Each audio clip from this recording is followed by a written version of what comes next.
नमस्कार, न्यूज के इकलौते फैमिली शो न्यूज की पाठशाला में आप सभी का बहुत स्वागत। मैं हूं सुशांत सिन्हा। ये वो पाठशाला जहां सबकी क्लास लगती है। लेकिन सबसे पहले रोज की तरह आपको बता देता हूं कि आज पाठशाला में क्या क्या है और कौन कौन सी क्लास लगेगी। मोदी ने संसद का विशेष सत्र क्यों बुलाया, यह देश में चर्चा का विषय बना हुआ है। अब इसको लेकर सीक्रेट वजह क्या बाहर आ रही है, सोर्सेस क्या बता रहे हैं, हमारी जानकारी क्या कह रही है, आज इसका चैप्टर लेकर आया। पीएम मोदी ने 9 साल में जो नहीं किया वो अब क्यों करने जा रहे हैं। मोदी का वो काम जिससे इंडिया गठबंधन के डिनर में रायता फैल गया, आज उसके बारे में भी बताऊं। और पीएम मोदी के दिमाग में क्या चल रहा है यह बताने का प्रयास करने वाला चैप्टर भी लेकर आया। इसके बाद पीएम मोदी की उन बहनों से आपको मिलवाऊंगा जिन्होंने मोदी का अनदेखा रूप आप आज दिखा दिया। मां के वो 11 रुपए नरेंद्र मोदी ने किसी और को क्यों दे दिए, इसका किस्सा भी आपको सुनाऊं। राखी पर बाबा बागेश्वर का वो रूप जो देखकर महिलाएं रोने लगी। घोड़ी पर सवार बाबा बागेश्वर की तस्वीर, क्या उनकी शादी की तैयारी शुरू हो चुकी है? क्या बाबा बागेश्वर शादी करने जा रहे हैं? आज इसकी भी बात हो। और फिर प्रभु श्री राम की वो निशानियां आपको दिखाऊंगा जिनमें भगवान साक्षात दिखेंगे। सनातन की वो शक्तियां जिन्हें आपसे छुपाया गया पर विज्ञान तक देखकर हैरान। लेकिन पाठशाला शुरू करने से पहले दिन भर की बड़ी खबरों का रिवीजन, उसके बाद पहला चैप्टर।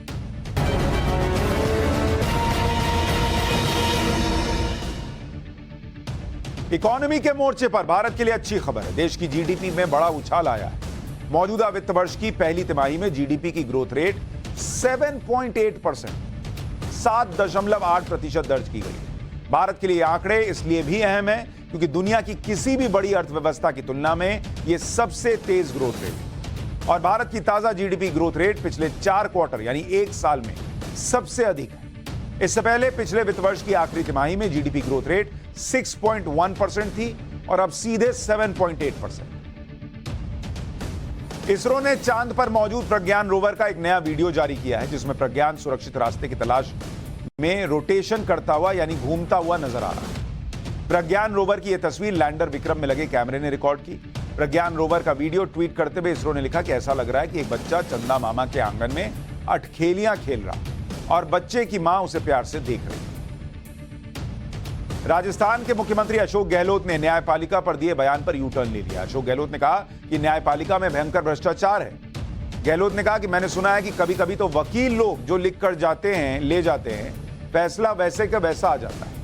अशोक गहलोत के इस बयान पर केंद्रीय कानून मंत्री अर्जुन राम मेघवाल ने कहा कि संवैधानिक पदों पर बैठे आदमी को संविधान का ध्यान रखना चाहिए। बयान पर बवाल बढ़ता देख गहलोत ने बयान से फल्ला झाड़ लिया और कहा यह उनकी निजी राय नहीं। दिल्ली के मेट्रो स्टेशन पर खालिस्तान समर्थक नारे लिखने के मामले में स्पेशल सेल की टीम को बड़ी कामयाबी मिली है। सीसीटीवी फुटेज की जांच के बाद दिल्ली पुलिस की स्पेशल सेल ने इस मामले में 4 आरोपियों को गिरफ्तार किया है। मुख्य आरोपी प्रीतपाल को पंजाब से पकड़ा गया। शुरुआती पूछताछ में पता चला है कि ये लोग G20 की बैठक से पहले दिल्ली में माहौल खराब करने की साजिश रच रहे हैं। आरोपियों ने 27 अगस्त को दिल्ली के 5 मेट्रो स्टेशन पर खालिस्तान के समर्थन में नारे लिखे। दक्षिण अफ्रीका के जोहान्सबर्ग में एक इमारत में भयंकर आग लग गई। आग में झुलसकर 73 लोगों की मौत की खबर है। मरने वालों का आंकड़ा बढ़ने की आशंका भी जताई जा रही है। हादसे में घायल 30 लोगों की हालत नाजुक बनी हुई है। जानकारी के मुताबिक इस मल्टी स्टोरेज बिल्डिंग में 200 बेघर लोग रहते। तो ये हो गया दिन भर का रिवीजन। अब पाठशाला की पहली क्लास जिसमें आपको बताऊंगा कि नरेंद्र मोदी ने संसद का विशेष सत्र क्यों बुलाया, इसको लेकर सीक्रेट वजह क्या बाहर आ रही है। पीएम मोदी ने 9 साल में जो नहीं किया वो अब क्यों करने जा रहे हैं। और प्रधानमंत्री मोदी का वो काम जिससे इंडिया गठबंधन के डिनर में रायता का रायता फैल गया।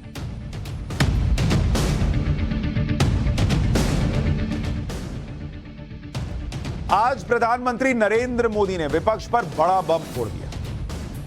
भाई विपक्ष अपने इंडिया गठबंधन की मीटिंग के लिए मुंबई में बिजी है और उसी वक्त दिल्ली से खबर आ गई कि संसद का विशेष सत्र होने जा रहा है।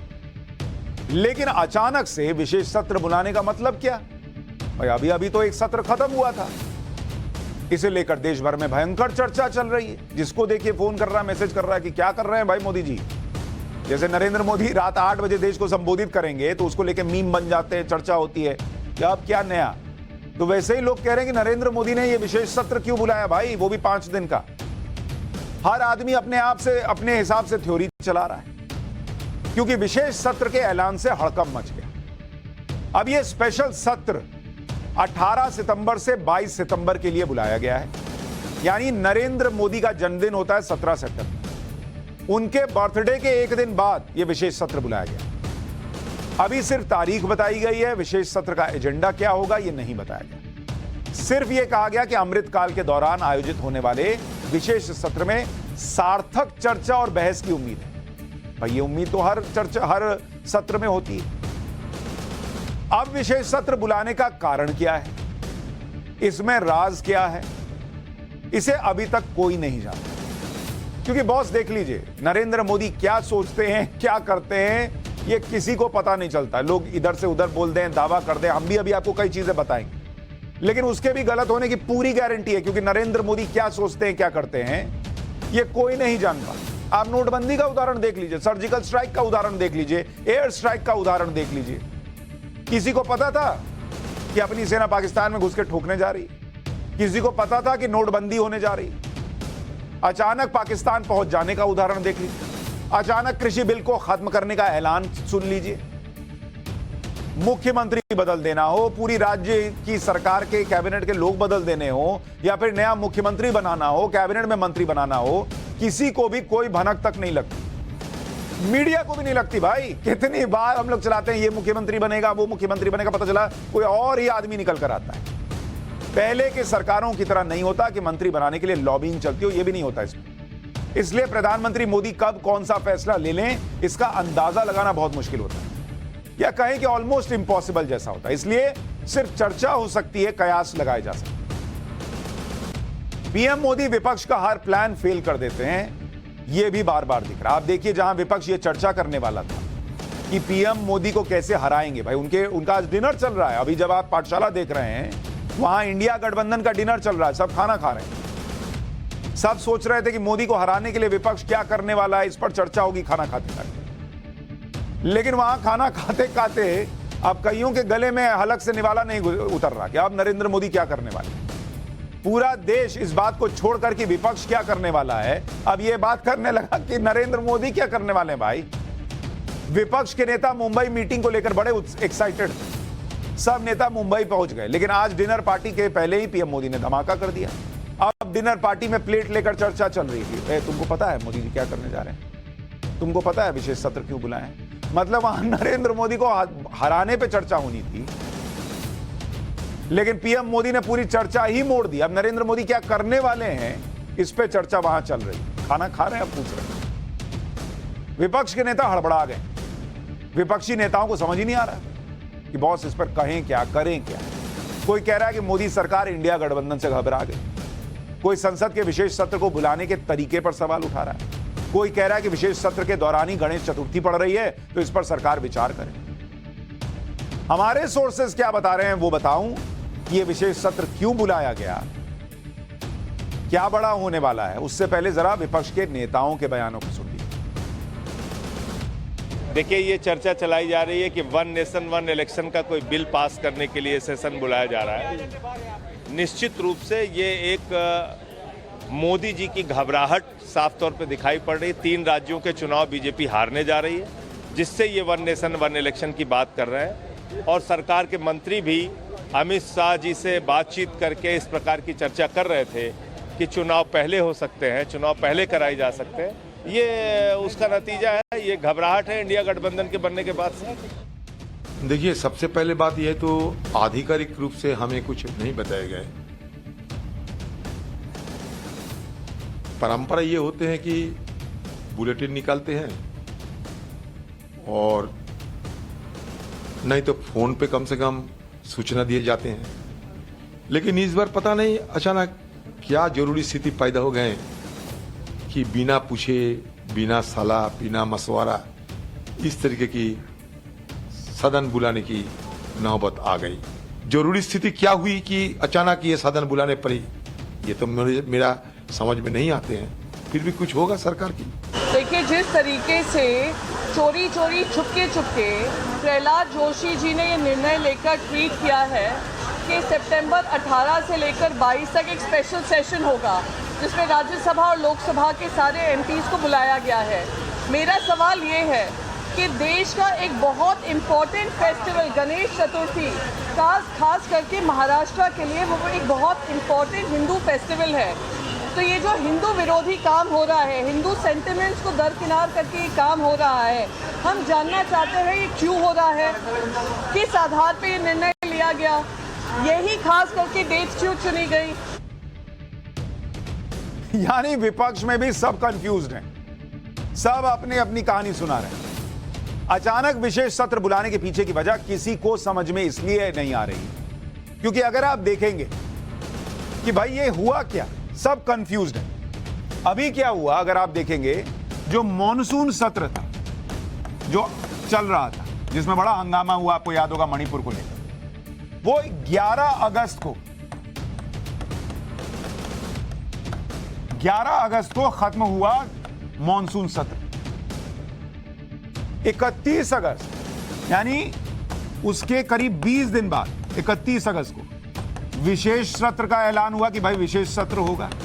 और कब से होगा भाई? 18 सितंबर से 22 सितंबर तक चलेगा।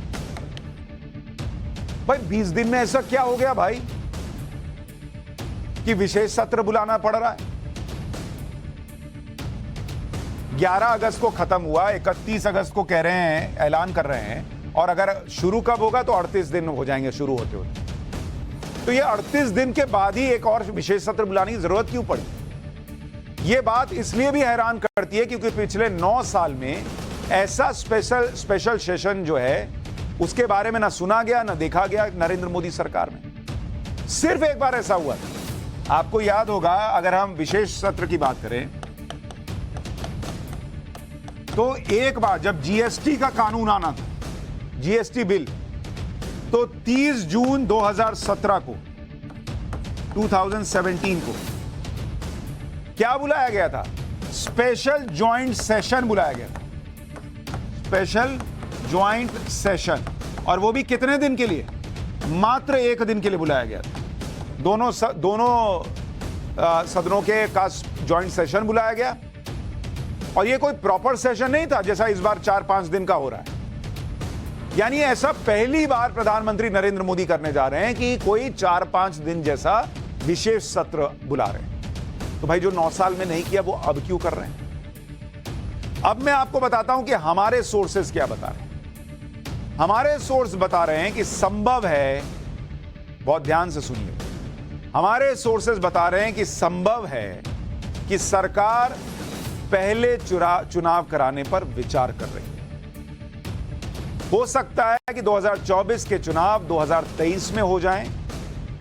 आमतौर पर अप्रैल और मई में लोकसभा चुनाव होते हैं, लेकिन इस बार नवंबर दिसंबर में चुनाव हो सकते हैं, ऐसा कुछ सोर्सेज हमारे दावा कर रहे हैं। और विशेष सत्र के बाद, ये जो विशेष सत्र बुलाया गया, इसके बाद संसद भंग करने की सिफारिश हो सकती है।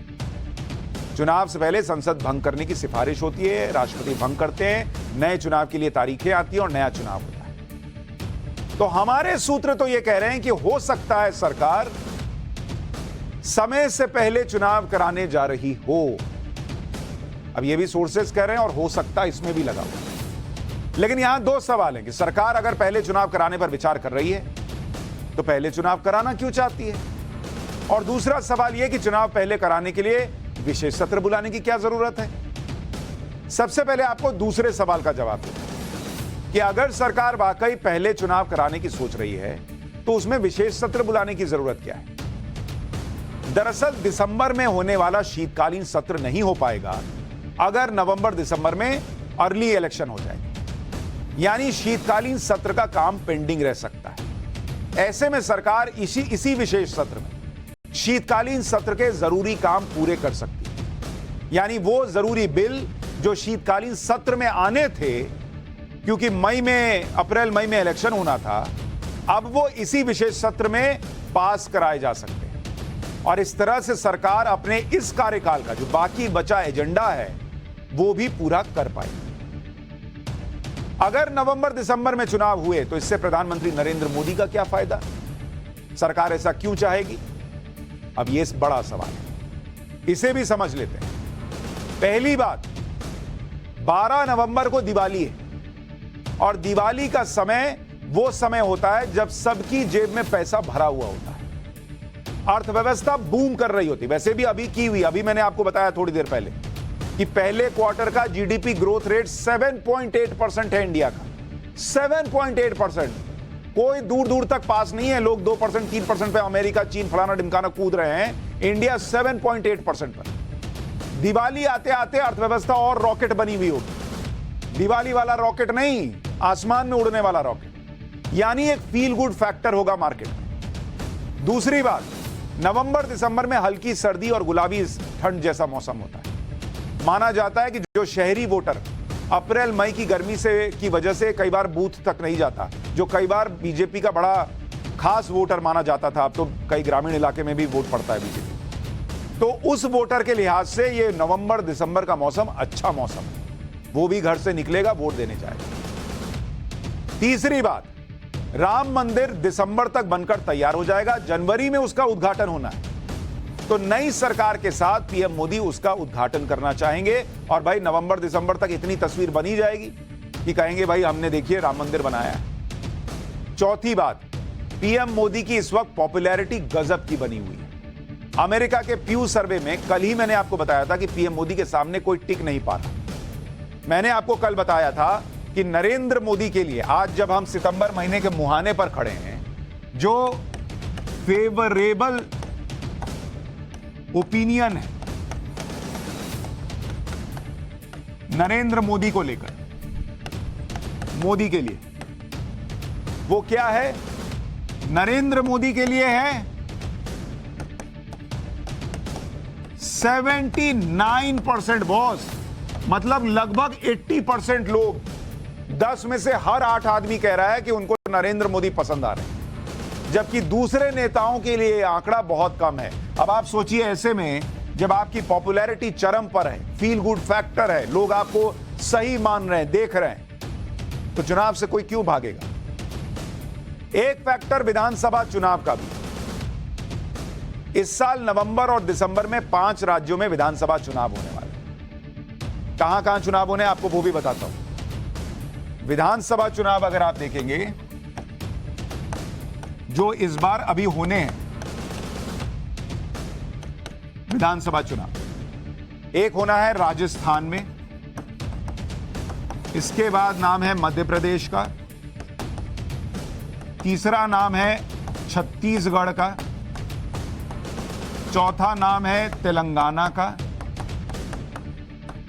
और 5वां नाम है मिजोरम का। ये 5 राज्य हैं जहां पर अभी विधानसभा चुनाव होने। इन राज्यों में अभी बड़ी इंपॉर्टेंट डेट बताता हूं। इन राज्यों में 2018 में कब चुनाव हुए थे? 2018 में यहां चुनाव कब हुए थे? राजस्थान में। राजस्थान में 7 दिसंबर को वोटिंग हुई थी। मध्य प्रदेश में 28 नवंबर को वोटिंग हुई थी। छत्तीसगढ़ में अगर आप देखेंगे, छत्तीसगढ़ में 12 और 20 नवंबर को वोटिंग हुई। तेलंगाना के अंदर वोट पड़ा था 7 दिसंबर को और मिजोरम में 28 नवंबर को वोटिंग हुई थी। ये सारे डेट आपको कब की बता रहा हूं? 2018 की। अब इनके नतीजे कब आए थे? इन सारे इलेक्शंस के जो नतीजे आए थे वो आए थे 11 दिसंबर को। अब इससे क्या लेना देना है बॉस? पिछली बार, मतलब अब इन राज्यों में जो चुनाव होने हैं वो जब तक विधानसभा 5 साल पूरी कर रही है उसके पहले करा लेने होते। यानी ये वो ऐसे 5 राज्य हैं जहां पर इलेक्शन कराने के लिए जो तारीख है वो दिसंबर के महीने के आसपास बैठती है, नवंबर दिसंबर। अगर नवंबर दिसंबर में ये इलेक्शन होते हैं तो संभव है कि ये 5 राज्य के चुनाव लोकसभा चुनाव के साथ करा लिए जाएं।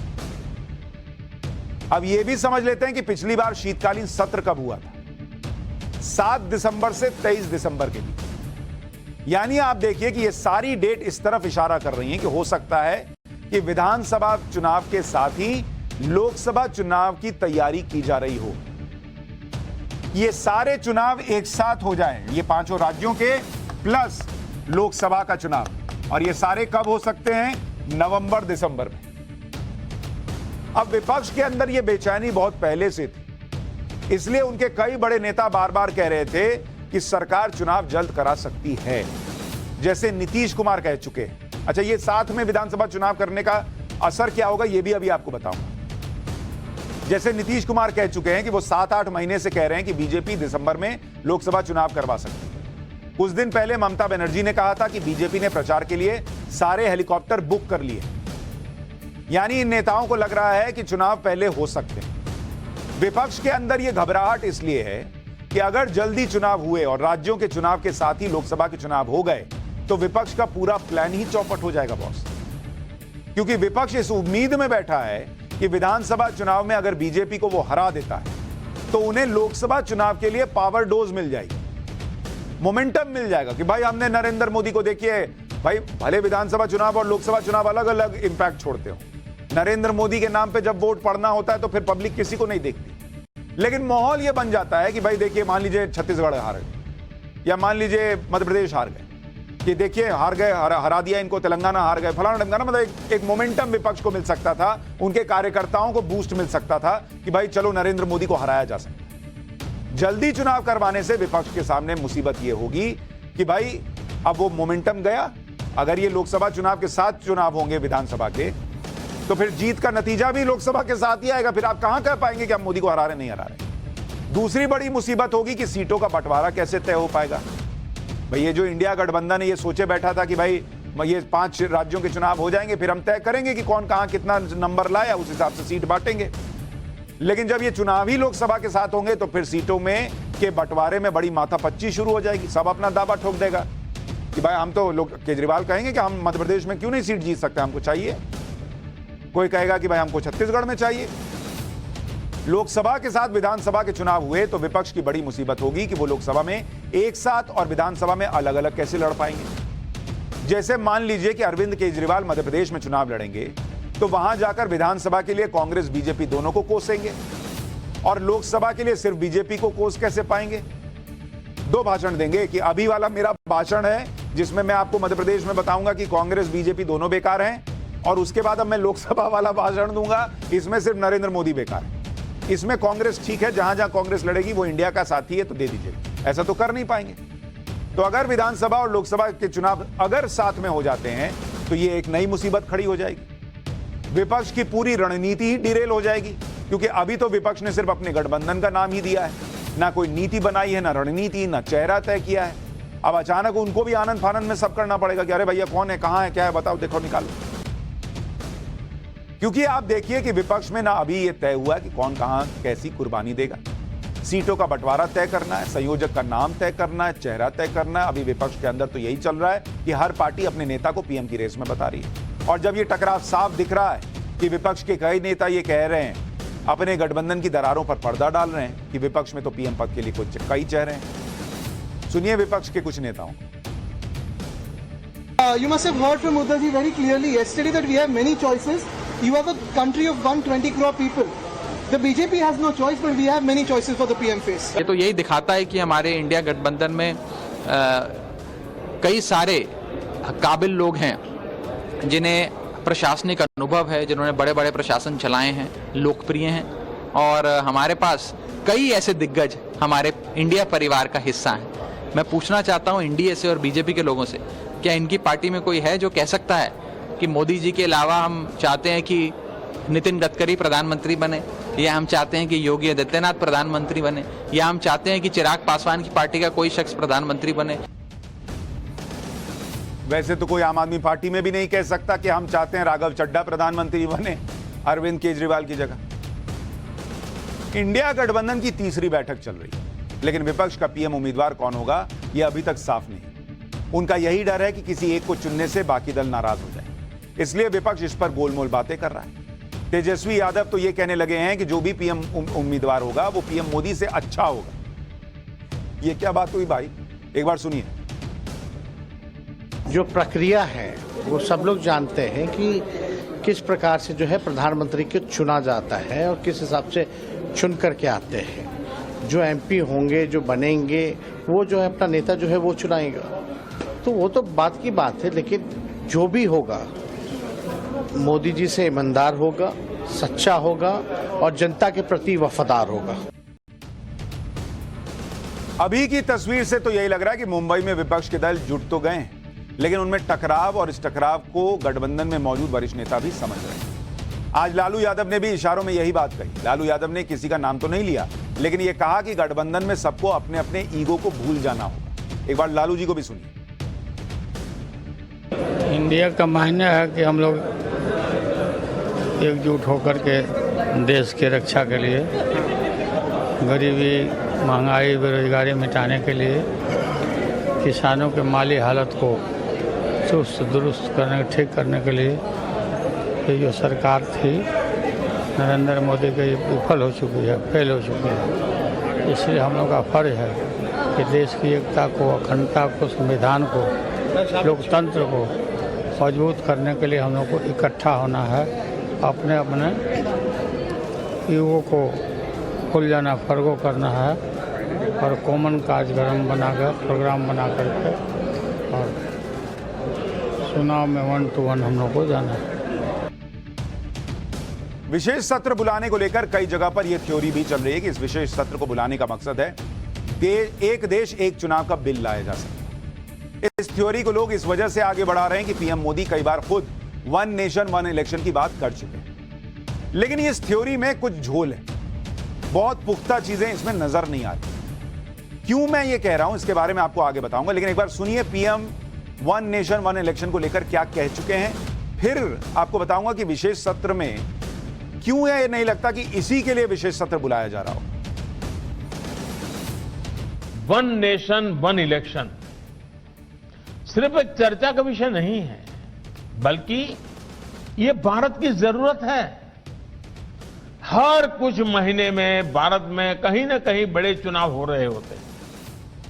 इससे विकास के कार्यों पर जो प्रभाव पड़ता है उसे आप सब भली भांति जानते हैं।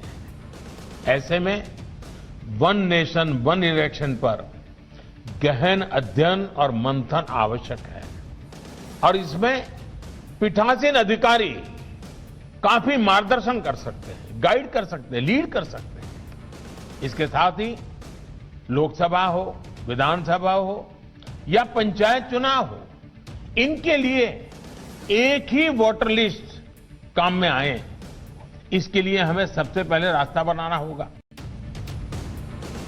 यह बात सही है कि पीएम एक बार नहीं कई बार 1 नेशन 1 इलेक्शन के बारे में बोल चुके हैं। बहुत सारे लोग एक देश एक चुनाव की पैरवी भी करते रहे। लॉ कमीशन भी इस मुद्दे पर सभी पार्टी से पिछले साल दिसंबर में राय मांग चुका है और इसी साल जुलाई में केंद्रीय मंत्री अर्जुन मेघवाल ने संसद में बताया था कि इसी साल जुलाई के महीने में state law minister Arjun Meghwal ने कहा था कि लॉ कमीशन 1 नेशन 1 इलेक्शन पर काम कर रहा है और उसका फ्रेमवर्क बना रहा है। लेकिन जो बात बहुत सारे लोग नहीं समझ रहे वो बात यह है कि 1 नेशन 1 इलेक्शन को लागू करवाना आसान नहीं। पहली बात, इसके लिए संविधान में बदलाव करने होंगे भाई, और संविधान में संशोधन करने के लिए स्पेशल मेजॉरिटी की जरूरत पड़ती है। स्पेशल मेजॉरिटी के लिए किसी भी पार्टी को 2/3 सीटों की जरूरत पड़ती है, 2/3 वोट की जरूरत पड़ती है और लोकसभा में यह आंकड़ा 362 का है और एनडीए के पास इतनी सीटें अभी नहीं है 362। तो कैसे संविधान में संशोधन होगा और कैसे 1 नेशन 1 इलेक्शन होगा। दूसरी बात, संविधान में संशोधन अक्सर बड़ी चर्चा और कई संसद समितियों से पास होने के बाद ही होता है। मोदी सरकार इतना बड़ा परिवर्तन बिना राज्यों को कॉन्फिडेंस में लिए और इतने शॉर्ट नोटिस पर नहीं करेगी भाई कि वो अचानक से कह दे कि अरे हम ले आए 1 नेशन 1 इलेक्शन, अब कर दो। तीसरी बात, अगर यह बिल आ भी जाता है और पास भी होता है तो भी लोकसभा चुनाव को आगे बढ़ाना पड़ेगा, क्योंकि पूरे देश में नई कॉमन वोटर लिस्ट बनेगी जिसको तैयार करने में ही लगभग साल भर का वक्त लग जाएगा। तो जो लोग कह रहे हैं कि 1 नेशन 1 इलेक्शन का कानून आने जा रहा है, तो इसका मतलब तो होगा कि भाई अप्रैल मई में भी चुनाव नहीं होगा, फिर तो और आगे चला जाएगा। इसलिए अभी यह कहना कि 1 नेशन 1 इलेक्शन का कानून आने जा रहा है, इसको लेकर थोड़ा डाउट लगता है। सोर्सेस कह रहे हैं कि हो सकता है चुनाव पहले कराए जाए, लेकिन फिर मैं आपको याद दिला दूं कि नरेंद्र मोदी के मन में क्या चल रहा है, इसे पकड़ना मुश्किल ही नहीं, नामुमकिन है। तो अभी तो जो सोर्सेज बता रहे हैं वो मैंने आपको बता दिया। हो सकता है ये गलत भी साबित हो जाए, क्योंकि नरेंद्र मोदी हर बार हम पत्रकारों को गलत ही साबित करते आए भाई। लेकिन फिर भी मुझे लगा कि जो बातें हम तक पहुंच रही हैं वो आप तक पहुंचानी चाहिए। आपकी राय क्या है? नरेंद्र मोदी क्या सोच रहे हैं? क्यों बुलाया विशेष सत्र? #न्यूज की पाठशाला पर अपना कमेंट, अपनी राय जरूर बताइए। लेकिन अब आपको बताता हूं पाठशाला में पीएम मोदी के अनदेखे रूप का चर्चा। पीएम मोदी की वो बहनें जिन्होंने मोदी का अनदेखा रूप दिखाया। मां के वो 11 रुपए जो नरेंद्र मोदी ने किसी को और को दे दिए। लेकिन क्यों दिए, आप सुनेंगे तो हैरान रह जाएंगे।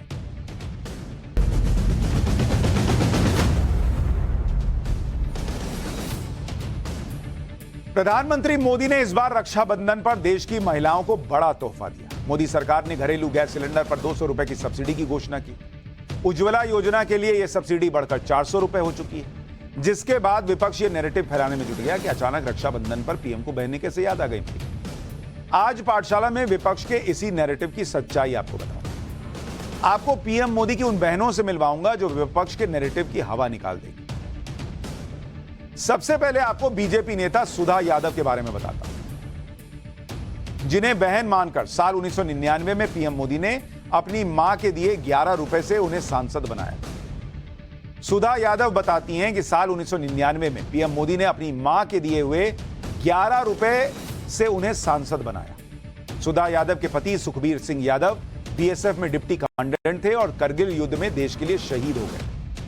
जब करगिल युद्ध के बाद 1999 में लोकसभा चुनाव हुए, उस वक्त हरियाणा की महेंद्रगढ़ सीट चर्चा में थी। उस वक्त पीएम मोदी हरियाणा में बीजेपी के प्रभारी थे, तब पीएम नहीं थे, और उन्होंने चुनाव लड़ने के लिए सुधा यादव का नाम आगे किया। सुधा यादव बताती हैं कि पीएम मोदी के कहने पर वो चुनाव लड़ने के लिए तैयार हो गई, जबकि सुधा यादव आज भी कहती हैं कि वो चुनाव लड़ना नहीं चाहती थी, लेकिन जब एक भाई की तरह जिस तरह नरेंद्र मोदी ने उनसे चुनाव लड़ने के लिए कहा, वो मना नहीं कर पाए।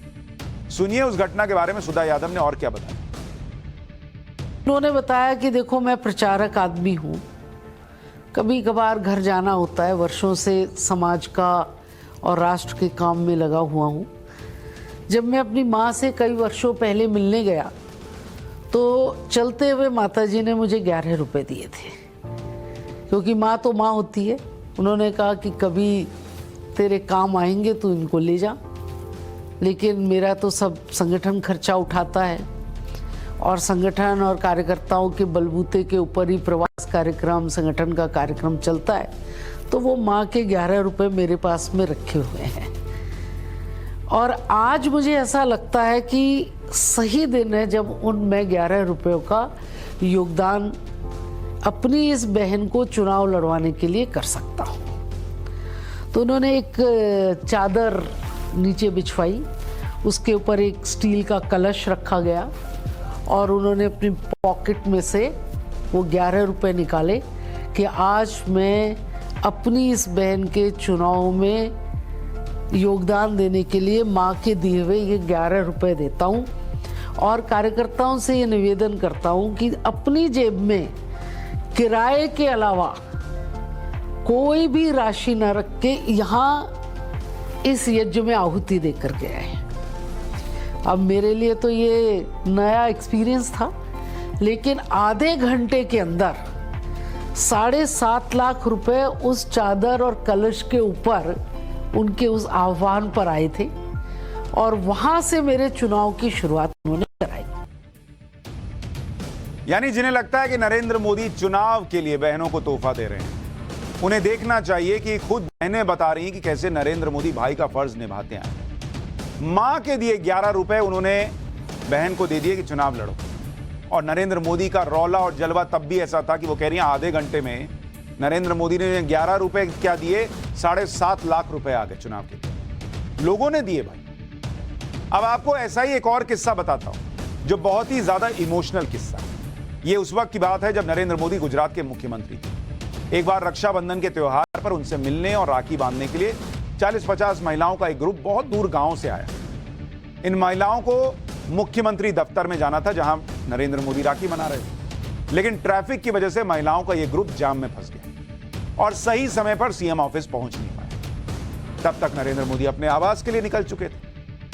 अब वो महिलाएं बेचारी इतनी दूर से आई, मुख्यमंत्री मोदी से मिल नहीं पाई, राखी बांध नहीं पाई, दुखी हो गई, रोने लगी। लेकिन यह बात जब नरेंद्र मोदी को पता चली तो क्या हुआ, सुनिए। मोदी जी से मिलना हुआ मेरा। जब वो सीएम थे, गुजरात के सीएम, तो एक बार राखी का उत्सव था, तो वहाँ मिलने जाना हुआ। मैंने हमारे इफ्तार में सबको बोला कि मोदी जी को राखी बांधने जाना है। इतनी सारी महिलाओं ने नाम लिखवा दिया कि मुझे ले चलो, मुझे ले चलो। तो 52 लेडीज़ को मुझे लेके जाने का था। सबको लेके जाने में मेरा आधा घंटा ट्रैफिक में बर्बाद हो गया। मैं लेट हो गई। साहब अपने घर पर निवास स्थान पे चले गए। तो किसी ने जाके मोदी साहब को बोला कि कोई औरतें आई हुई 40-50 लोग हैं, तो बहुत दुखी हो रही है। फ़ोन आया कि कौन लोग आए हैं और रो रहे हैं।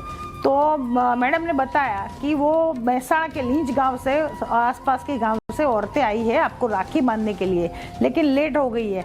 तो साहब ने तुरंत बोला कि लेके आ जाओ, मेरे निवास स्थान पे लेके आ जाओ।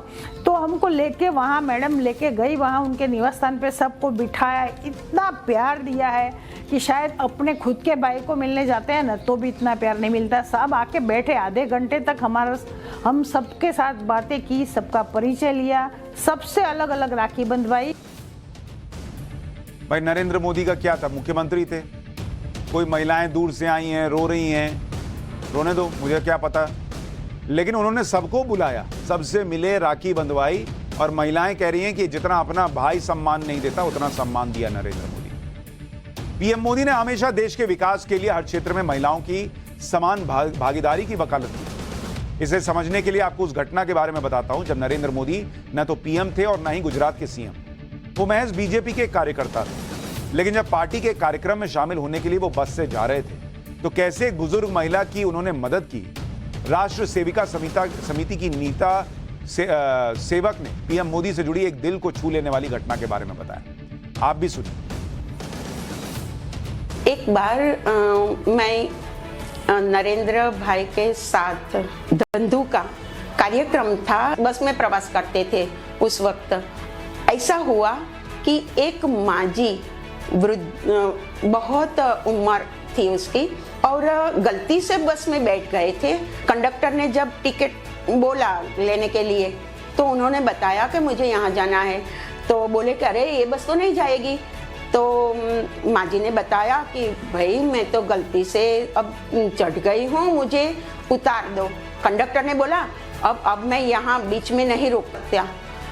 और थोड़ी ही देर में नरेंद्र भाई उठकर, सीट में से उठकर उसने बताया क्यों ऐसा किया, पब्लिक के लिए ये बस है, आपके लिए बस है, आपके ये गलत बात है, ऐसा नहीं करना चाहिए, हमारे लिए पब्लिक के लिए ही बस है, तो आपका ये जो एटीट्यूड है वो अच्छा नहीं है, मैं कंप्लेन कर दूंगा। थोड़ी ही देर में वो माँ जी को बस खड़ी रखा कर उतार दिया और वापस सीट पर आए बैठे और खड़े होकर तुरंत उसके पास गया और पास गए और बोला क्यों हीरो, ये बात मैंने जो बताई वो ठीक तरह से समझ गए ना, अब दूसरी बार ऐसा मत करना। जो कोई वृद्ध, अशक्त और अपने से वडील होते हैं वो पूजनीय होते हैं, उसको हमारी मदद चाहिए तो मदद करने का भी हमारा भाव होना चाहिए। गुजरात का मुख्यमंत्री बनने के बाद भी महिलाओं को लेकर नरेंद्र मोदी के नजरिए में कोई बदलाव नहीं आया। ये तो तब की बात थी जब वो कोई मुख्यमंत्री नहीं थे, लेकिन जब मुख्यमंत्री बन गए तब भी बदले नहीं।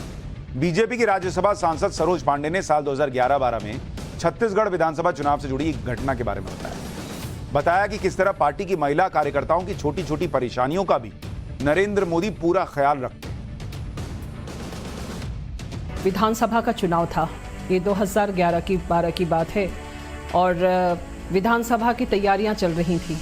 सभी तरफ सभा थी और सभा की दृष्टि से छत्तीसगढ़ में प्रवास के लिए मुझे उनके साथ में रहने का दायित्व दिया गया था, व्यवस्थाओं को देखने के लिए। एक महिला कार्यकर्ताओं को जो परेशानियां होती है, हेलीकॉप्टर में बैठते समय जब हम जा रहे थे तो जिधर प्रधानमंत्री जी को बैठना होता था, प्रधानमंत्री जी उधर बैठ जरूर रहे थे, लेकिन मैं जिस तरफ से चढ़ रही थी वहाँ स्टेयर नहीं थे। मुझे ऊपर चढ़ने में थोड़ी परेशानी होती थी, लेकिन मैं हाइट के कारण चढ़ जाती थी। एक छोटी सी बात को उन्होंने देखा और उसके बाद उन्होंने कहा कि आप इस तरफ बैठे। प्रोटोकॉल के हिसाब से मुझे उस तरफ नहीं बैठना था। मैंने उन्हें कहा कि मैं मैनेज कर लूँगी, मैं बैठ सकती हूँ इधर से, लेकिन उन्होंने कहा कि आपको चढ़ने में परेशानी हो रही है। हम सभा में गए और सभा के बाद जब हम पुनः वापस आए तो फिर से वो उसी तरफ से चढ़ रहे थे, लेकिन आधे रास्ते से वो वापस आए और उन्होंने कहा कि आप सीढ़ी से चढ़कर बैठिए। एक महिला कार्यकर्ता, इतनी छोटी सी बात, उसे क्या परेशानी हो रही है जो हम कह नहीं पाते हैं, मोदी जी उस बात को समझ जाते हैं। ये उनके व्यक्तित्व की खूबी है।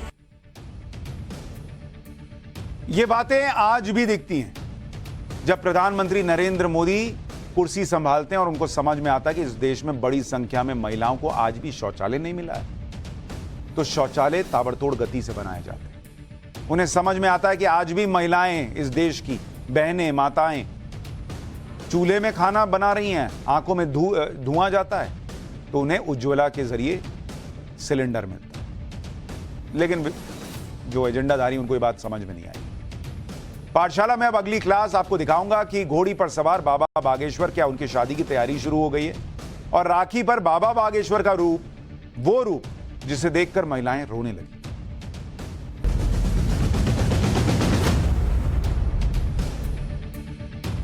बागेश्वर धाम के प्रमुख पंडित धीरेन्द्र शास्त्री अपने अलग अंदाज के लिए जाने जाते हैं। रक्षाबंधन पर भी बागेश्वर बाबा का अलग अंदाज ही दिखाई दिया। रक्षाबंधन पर बागेश्वर बाबा छतरपुर में बागेश्वर धाम में ही थे और दरबार में सैकड़ों महिलाएं और लड़कियां रक्षाबंधन का पर्व मनाने के लिए आई हुई। इन महिलाओं को यह नहीं पता था कि बागेश्वर बाबा खुद राखी बंधवाने के लिए उनके बीच पहुंच जाएंगे। जैसे ही बागेश्वर बाबा पहुंचे, उसके बाद देखिए उनकी कलाई पर कितनी राखियां बंध गई। महिलाएं और लड़कियां राखी बांधने के लिए लाइन लगाकर खड़ी थी। देखते ही देखते बागेश्वर बाबा की कलाई राखियों से भरती चली गई। बागेश्वर बाबा को राखी बांधते बांधते कुछ लड़कियां रोने लग गईं। बागेश्वर धाम पहुंची महिलाओं और लड़कियों को यकीन ही नहीं हो रहा था कि वो बागेश्वर बाबा को राखी बांध रही हैं। बागेश्वर बाबा की लोकप्रियता किस लेवल पर है, इन तस्वीरों से आप समझ सकते हैं। बागेश्वर बाबा ने भी भावुक हुई महिलाओं को समझाया, उन्हें आशीर्वाद दिया। रक्षाबंधन के अवसर पर देश के सभी युवाओं को एक संदेश भी दिया। एक बार उनके कहे को सुनिए, फिर बताऊंगा कि क्या बागेश्वर बाबा की शादी की भी तैयारी चल रही है। रक्षाबंधन भाई बहन के प्रेम का प्रतीक है। बस एक ही निवेदन है, साधु तो हमेशा प्रार्थना ही कर सकता, यही हमारी निवेदन है समूचे भारतवासियों से। राखी तो बंधवाना, पर राखी बंधन के साथ आप कोई गिफ्ट अपनी बहन को देना या ना देना, एक वचन जरूर दे देना कि किसी भी बहन बेटी की इज्जत अगर अपने देश में लुटे तो उसके लिए अपनी उस राखी का फर्ज जरूर निभाना। बहुत बहुत साधुवाद। इसी संदेश के साथ आप सभी को पुनः पुनः रक्षाबंधन की ढेर सारी शुभकामनाएं। जय बागेश्वर धाम। तो रक्षाबंधन पर भी एक बड़ा संदेश दे दिया बागेश्वर बाबा ने। बहन अपनी हो किसी और की हो, उसके साथ कुछ गलत हो रहा है तो भाई का फर्ज निभाइए। अब आपको बागेश्वर बाबा की वो तस्वीर दिखाता हूं जिसके बाद चर्चा ये होने लगी कि क्या बागेश्वर बाबा जल्दी ही शादी करने वाले हैं। बागेश्वर बाबा का ये वीडियो इन दिनों बहुत वायरल हो रहा है। अभी तक लोगों ने बागेश्वर बाबा को कथा सुनाते हुए, पर्चा निकालते हुए, लोगों की समस्याओं को दूर करते हुए देखा था, लेकिन इस तस्वीर में बागेश्वर बाबा घोड़े पर सवार दिखाई दे रहे हैं, जैसे कोई दूल्हा बारात लेकर जा रहा हो। देखिए एक बार।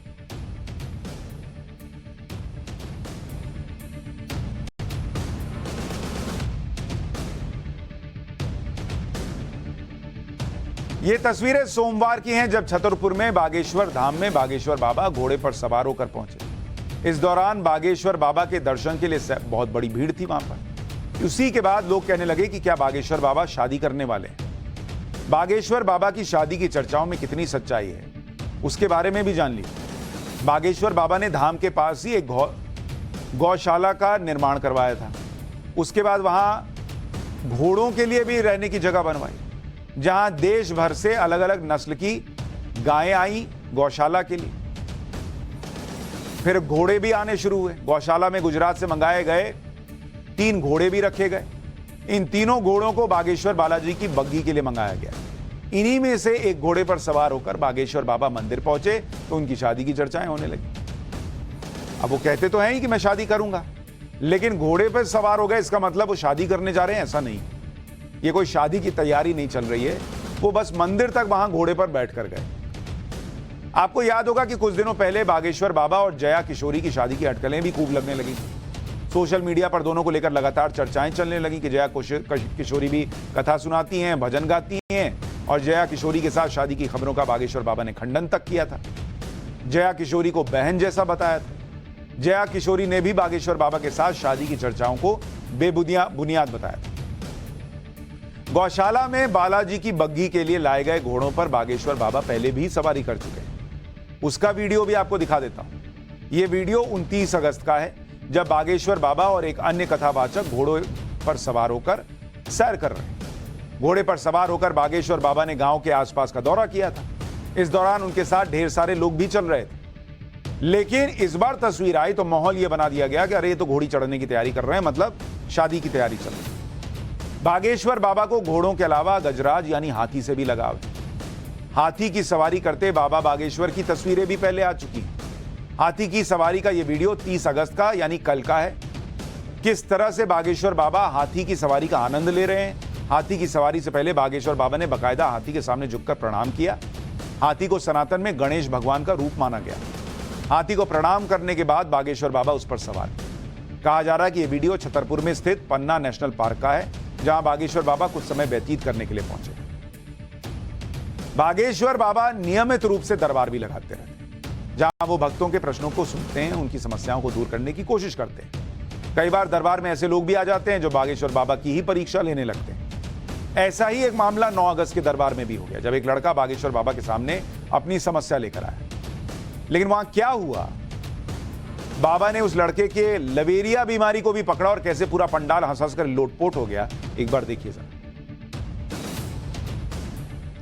यानी बाबा बागेश्वर ने वहां उस लड़के के होश उड़ा दिए। दरअसल बाबा बागेश्वर अपने अलग अंदाज में भक्तों को गंभीर से गंभीर बातें आसानी से समझा जाते हैं। बागेश्वर बाबा ने बताया कि बिना ये जाने दौड़ते रहना कि जाना कहां है गलत है। ये बात समझाने के लिए उन्होंने एक हवाई जहाज की कहानी सुनाई। सुनिए जरा उसको भी।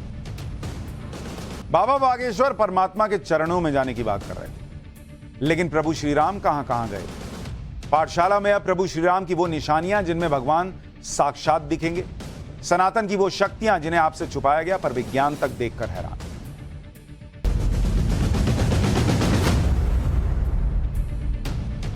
पाठशाला में पिछले दिनों मैंने आपको सनातन धर्म के जुड़े ऐसे मंदिरों के बारे में बताया जिनके बारे में आपको कभी बताया ही नहीं गया था। जब पाठशाला में इन मंदिरों की जानकारी सामने आई तो बहुत से लोग हैरान रह गए।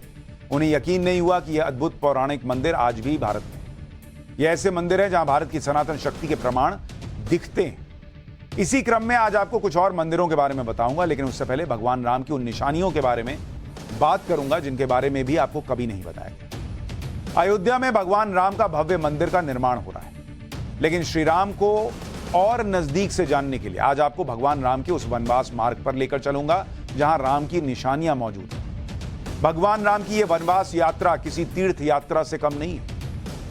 यह बात तो सबको पता है कि भगवान श्री राम 14 वर्ष का वनवास झेल चुके। उनकी यात्रा अयोध्या से शुरू होकर लंका तक जाकर समाप्त होने के प्रमाण मिलते हैं, लेकिन इन 14 वर्षों में भगवान राम लंका तक इस मार्ग से होकर पहुंचे। किस मार्ग से होकर पहुंचे, इस मार्ग पर भगवान राम की किस तरह की निशानियां मौजूद हैं, आज आपको बताता हूं। ऐसी मान्यता है कि प्रभु श्री राम, लक्ष्मण और माता सीता अयोध्या से राजा दशरथ के मंत्री सुमंत्र के रथ में बैठकर तमसा नदी तक पहुंचे। इसके बाद नदी पार करके वो श्रृंगवेरपुर पहुंचे, जहां गंगा नदी पार करते हुए प्रयागराज पहुंचे। इसी गंगा नदी पर केवट ने भगवान राम के पैर धोने की जिद की। प्रयागराज से आगे बढ़ते हुए श्री राम वाल्मीकि आश्रम पहुंचे। इसके बाद वो चित्रकूट पहुंचे। अयोध्या से चित्रकूट की दूरी करीब 270 किलोमीटर है। ऐसी मान्यता है कि चित्रकूट में ही श्री राम, लक्ष्मण और सीता ने करीब 12 वर्ष बिताए। प्रभु श्री राम को मनाने और वापस अयोध्या ले जाने के लिए उनके भाई भरत भी चित्रकूट ही आए थे, यह कहा जाता है। चित्रकूट के बारे में वाल्मीकि रामायण और रामचरितमानस में कई प्रसंग मिलते हैं। यहां आज भी प्रभु श्री राम की निशानियां मौजूद हैं। माना जाता है कि यहां के एक पहाड़ पर श्री राम लंबे समय तक रहे थे और माना जाता है कि इस पहाड़ी के जिस हिस्से पर प्रभु श्री राम सोते थे उसे श्री राम शैया का नाम दिया गया। ये स्थान आज भी मौजूद है। यहां आज भी हजारों की संख्या में लोग दर्शन के लिए जाते हैं। चित्रकूट से निकलने के बाद प्रभु श्री राम दंडकारण्य वन में पहुंच गए। उस समय यह जंगल मध्य प्रदेश, छत्तीसगढ़ से लेकर उड़ीसा और आंध्र प्रदेश तक फैला हुआ था। इस वनवास के दौरान श्री राम अमरकंटक होते हुए पंचवटी पहुंचे। ऐसा माना जाता है कि पंचवटी में श्री राम और जटायु का परिचय हुआ था और यहां लक्ष्मण जी ने शूर्पणखा की नाक काट दी थी। इसके बाद रावण ने सीता हरण किया और राम से बदला लेने के लिए इसी पंचवटी से सीता जी का हरण कर लिया। सीता हरण के बाद उन्हें खोजने के लिए जटायु की सलाह पर प्रभु श्री राम दक्षिण की तरफ चल दिए और ऋषमुख पर्वत पहुंच गए। यह जगह पंचवटी से करीब 1255 किलोमीटर दूर है और यहीं बाली का किष्किंधा राज्य हुआ करता था। ऐसी मान्यता है कि इसी किष्किंधा में श्री राम जी की सुग्रीव और हनुमान से भेंट हुई। यह प्रसंग श्री रामचरितमानस में भी मिलता है। अब आपको आज के किष्किंधा की एक तस्वीर दिखाता हूं। इसी इलाके में ऋषमुख पर्वत स्थित है। यह इलाका कर्नाटक के हम्पी के पास मौजूद है। इस हिस्से को सुग्रीव पहाड़ी के नाम से जाना जाता है। यहां कई ऐसी गुफाएं और मंदिर मौजूद हैं जिनके बारे में पुराणों में उल्लेख मिलता है। इस पहाड़ी पर दूर दूर तक बड़े बड़े पत्थरों के साथ 1600 से ज्यादा मंदिरों, महलों और दूसरी पुरानी इमारतों के अवशेष मिलते हैं। यहां आने वाले यात्री एक अलग अनुभव और एनर्जी महसूस करते हैं।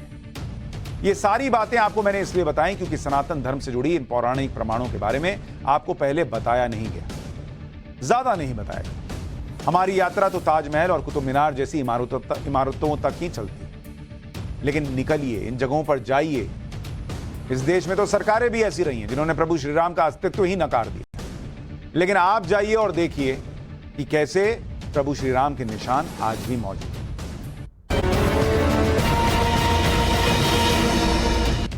पाठशाला में अब फैक्ट चेक की क्लास।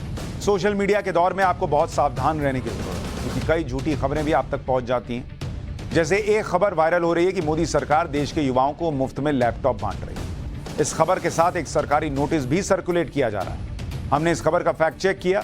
हमारी रिसर्च में यह पता चला कि केंद्र सरकार इस तरह की कोई भी योजना नहीं चला रही। केंद्रीय शिक्षा मंत्रालय की तरफ से ऐसा कोई नोटिस जारी नहीं किया गया है और यह पूरी तरह से फेक और बेबुनियाद खबर है। अगर इस खबर के आधार पर कोई आपसे डॉक्यूमेंट्स और फीस के पैसे मांगे तो इस बहकावे में ना आइएगा। ना तो लैपटॉप मिलेगा, ना वो पैसा वापस आएगा।